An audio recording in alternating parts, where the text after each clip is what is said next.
About 1977, I decided to have a look at the Quran. I never met a Muslim. I lived 100 kilometers from the nearest Muslim. See, what interested me was what non-Muslims said about Muhammad. There are books and books written about Muhammad that tell you, one thing we know for sure about this man, he had an outside source of information. One book I've got says the Quran was written by a committee, because they've established so well that there's information in there that an Arabian shouldn't have known. He must have had someone from the outside bringing him this information. So they say, one thing we know for sure, he had an outside source of information. Now, he said this book was a revelation. So they say, you see, he was a liar. He got it from somewhere, he put it in a book, and he gave it to someone, telling him it was from God. He was a liar. Other people write books and books on the subject of Muhammad, and they say, one thing we know for sure, he thought he was a prophet. He was crazy.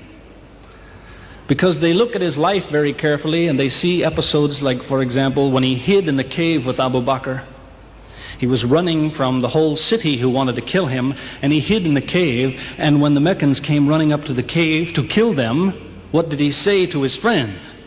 Did he tell him, see if you can find a back way out of the cave? What he told his friend was, relax. He was telling him, I see what you see, but he said, God is with us. God will save us. So people on that basis, they say, you see, he thought he was a prophet. He thought God was with him because he said things like that. He wasn't a liar. They never seem to realize that one man can't be both. So you can't be a liar and a crazy man at the same time. If you think that an angel gives the words of God in your ear, and somebody says, I have a question for you, what does God tell you about this thing? I want to hear an answer tomorrow. If you're a crazy man, if you think an angel whispers in your ear, then you don't sit up that night thinking, what will I tell him tomorrow? What can I find? Who knows the answer? You're crazy. You think the angel will tell you the answer. You don't go and look it up somewhere. So you can't be a liar and a crazy man at the same time. You can be one or the other, or neither, but you can't be both. You see, I read two non-Muslim biographies of Muhammad. One was by Rodenson, who's an atheist, who hated the man. But many interesting things come up about his life that I had to wonder about.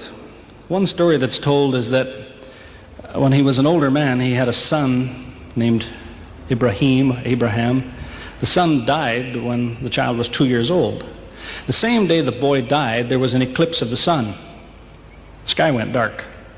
And the Muslims came running to their prophet and said, look, it's a miracle. Your child died and the sky went dark in sadness.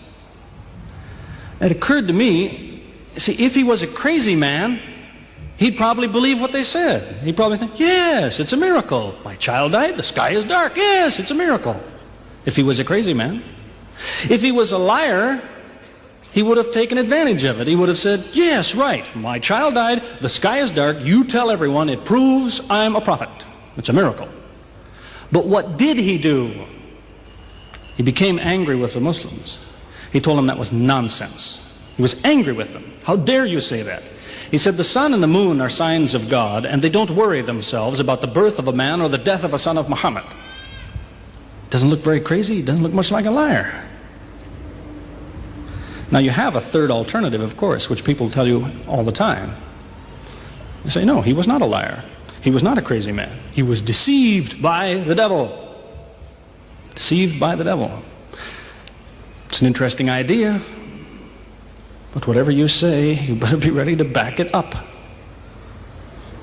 There's a lot of difficulties with that idea. For example, there is a verse in the Quran which tells the reader about a good habit to develop. It tells him, before you read this book, always say, A'udhu billahi minash shaitani rajim, which means, I take refuge in God from Satan the rejected. Is this Satan who wrote this? Who said, before you read my book, ask God to save you from me? Is that Satan who wrote that? As Jesus said, if Satan is divided against himself, then his kingdom will fall. He's fighting against his own interests. So let me finish with a story that illustrates a point. As I said, there's many theories and many explanations around. Many explanations. But an explanation, something somebody tells you, is just so much air coming out of his mouth unless he has proof and unless he offers you something that you can use to falsify it. You see, there's many theories of how do the planets go around the sun and how do the stars burn and all the rest of it. Many theories. Most of them are just so much wind. Scientists pay no attention to them because they don't contain something that could be checked to prove it false. You see, Einstein was considered an intelligent man because when he offered his theory in 1905 and again in 1915, he didn't just offer a theory, he said, here's 3 ways to prove I'm wrong. Now it's worth listening to. He's told me, here's 3 different things you can do. If you can do this, I'm wrong. Here you are. Is there anything like that in Christianity? Has the Christian ever said, you want to prove I'm wrong? All you have to do is this. Has he ever done that? The Quran is filled with that kind of thing, filled with it. Saying, you want to prove this book is wrong? Do this. Prove it. Go ahead. Do it. Filled with that kind of thing. There's an example of it that made a big impression in its day, during the lifetime, 14 centuries ago, of the Prophet of Islam. You see, he had an uncle named Abu Lahab. That was his nickname, Abu Lahab. This man hated Muhammad. He hated anything the man said. He used to watch him going through the city, and if he saw him talking to someone, he waited till they split up. He'd go after the man he spoke to and take him and say, what did Muhammad tell you? Whatever it is, it's a lie. Did he tell you day? It's night. Did he say black? It's white. Exact opposite. Whatever he heard the Muslims say, he said the opposite. That was the way his mind worked. There's a little chapter of the Quran called Lahab, and it says about this man that he'll never change. It condemns him to hell, Jahannam. You see, if the man had ever become a Muslim, the Muslims would believe, well, now he's not condemned anymore.